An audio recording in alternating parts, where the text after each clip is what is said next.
what I know about Merry Wives of Windsor, is that Shakespeare probably wouldn't have written it had Queen Elizabeth not said to him, why don't you make another play about that night? And I think it must have been an honor, but he didn't seem to spend a lot of time on it, because almost everything is in prose.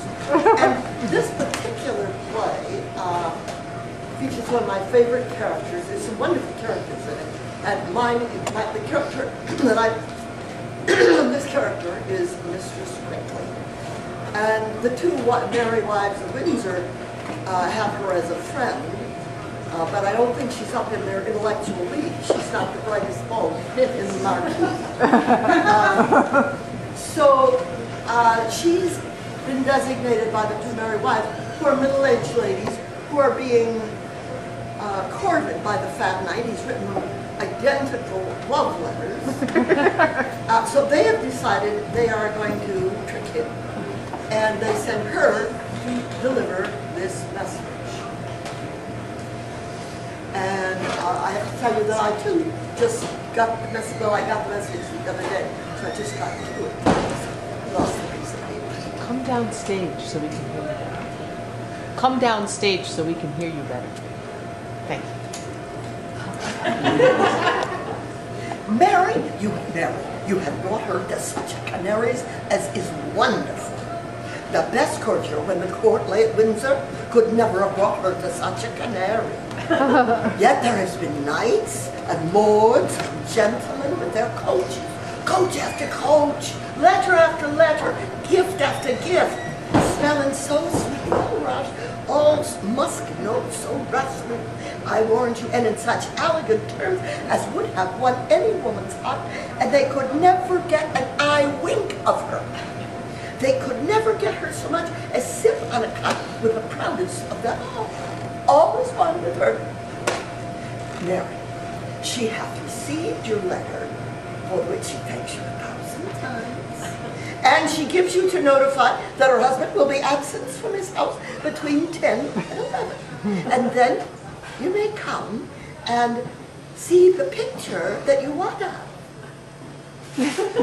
So, Master Ford, her husband, will be from home. And I was doing that play, and my father was in the audience. It was the first time he had ever seen me before. And I thought, well, with some reason, that he didn't want me to go into theater. And my character talked to the audience directly a couple of times, and I leaned over the footlights, which indeed we had, to speak to them. And it was a really, really hot night.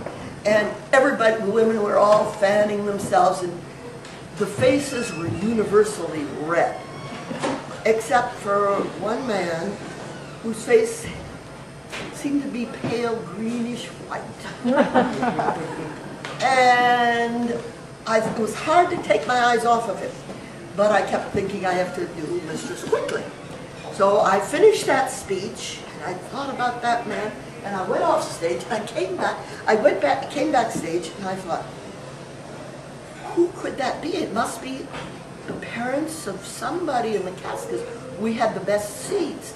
He was in the third row on the aisle, in the center section. That was my father.